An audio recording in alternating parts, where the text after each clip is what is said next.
What's going on, everybody? It's your main man back on the scene with another video. If you're new to the channel, please smash that like button and subscribe. It will be greatly appreciated. Are Marvel movies really getting worse? Most definitely. I think what got them over before, let's say with phase 2, 3, is because since the movies were connected, people felt they had to go see it or they would be missing something, which is great marketing, by the way. Let's check out some of the article. I'm not going to read the whole thing. It's too long, and like I say, I don't want to long stroke it. So with Thor, Love and Thunder's mixed response, many fans feel the MCU is straining, especially in the wake of The Eternals and Doctor Strange, both which were terrible. Well, I didn't see Eternals. Doctor Strange was terrible. And Eternals, the trailer looked boring beyond belief, and I haven't met one person that said it was any good, so I don't really have the desire to go check it out. And I'm not going to go check out Love and Thunder. It looks dumb as hell. I didn't like Ragnarok. I thought it was too goofy, too jokey joke. I don't even watch that. I watched it maybe 1.5 times. That was it. It's just, I can't get into it. So let's get into the article. Thor, Love and Thunder hit theaters, bringing audiences the next installment in the behemoth Marvel Cinematic Universe. Despite a lot of hype surrounding Thor Ragnarok's returning director Taika Waititi, which I do not like at all. I don't like his style. And Christian Bale's great actor debut and the MCU villain. The film received mixed to negative reviews, a fact that many fans and critics alike are saying is a sign of the MCU's decline in quality. What a decline! It started before that. I didn't like Endgame. I didn't think that was that good. Captain Marvel, that wasn't that good. In fact, it was boring.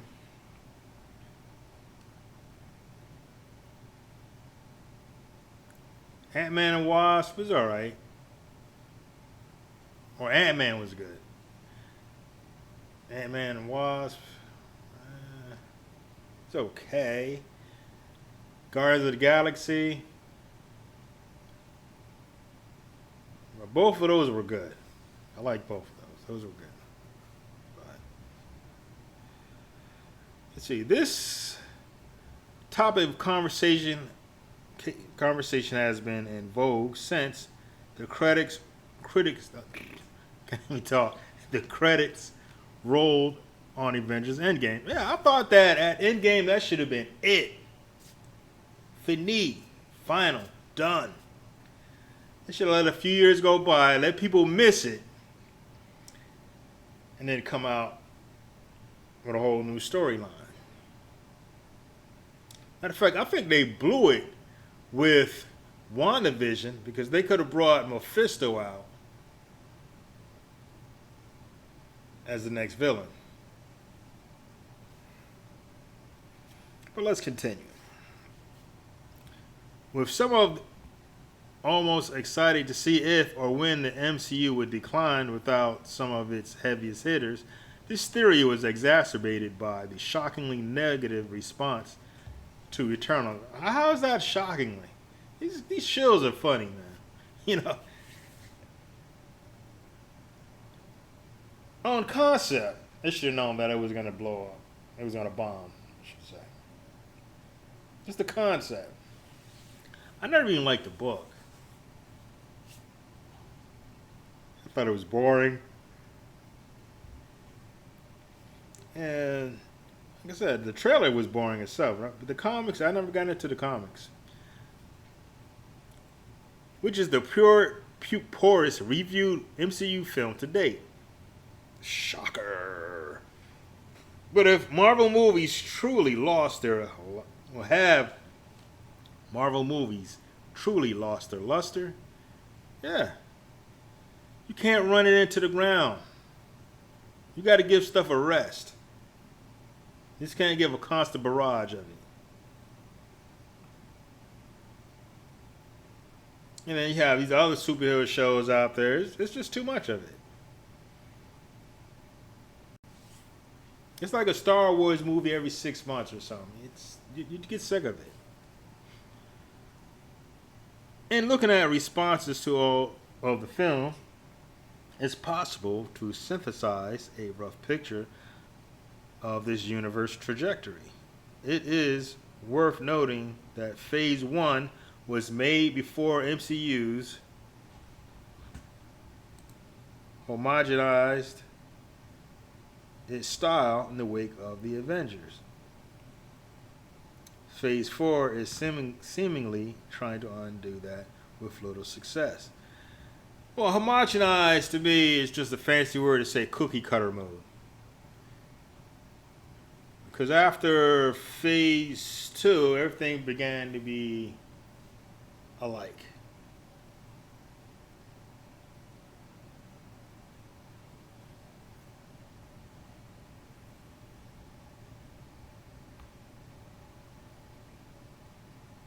The review aggregator site Rotten Tomatoes awards films a percentage score based on the number of positive reviews a film receives.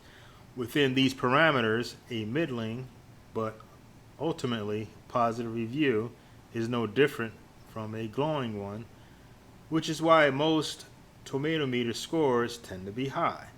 Despite this, the site is still a decent judge of general critical attitudes towards a film. According to Rotten Tomatoes, Phase 3 received the most consistently positive reviews. Films within Phase 3 received, on average, 89% positive reviews. Phase 4, on the other hand, had the lowest score with 75%. That means that on average, critics' reviews of Phase 4 MCU films tend to be more negative. Metacritic takes a different approach to its aggregating data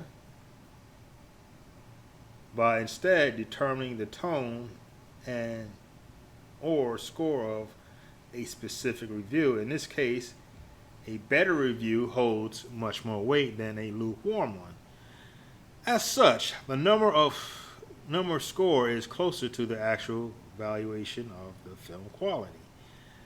The site's data essentially agrees with Rotten Tomatoes. Phase 3 comes out on top with a score of 73/100, whereas Phase 4 holds the lowest score, 63/100. Unlike Rotten Tomatoes, however, the scores are less stratified. Phase 1 and 2 both had scores of 65/100, or 65 out of 100, just 2 points higher. Based on this, Phase 4 of the MCU is slightly worse than the first two phases, which I would beg to differ.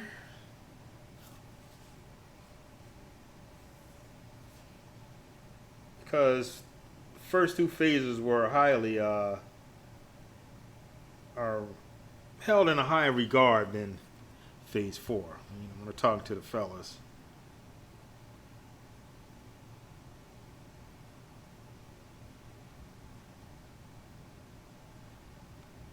The similar ratings between these three phases are quite interesting, considering they all shared a similar purpose and tone. A common complaint about Phase 4 is the lack of overall plot progression, with each film being largely self-contained.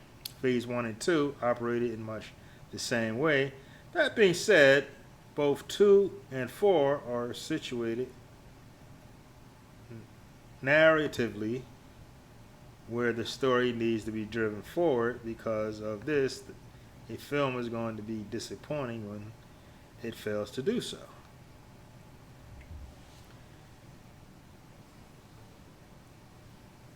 Phase 4. I mean, what's gonna happen? What's going on? The movies aren't linked. There's like zero direction. Like I have no idea what's going on, and I have no interest in it actually. Because after Endgame, that should have been it. I'm trying to keep that same universe going on.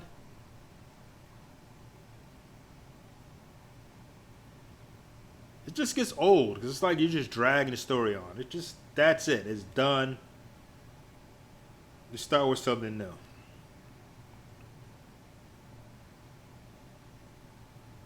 That would have been the best thing.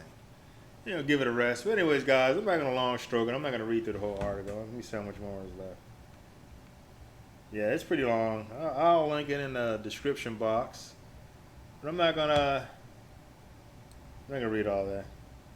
Anyways, like in my opinion, like I said, it should have ended at Endgame, and they should have just came back with a new story. Because making constant references to Thanos, this and that, it's just old, man. It's like you're just going on and on and on. And like I said, it's best to give things a rest so people will miss it and then look forward to when you announce we got new stuff coming out. Anyways, guys, I'm going to wrap it up. Like, share, subscribe, and I will see you in the next video. Peace.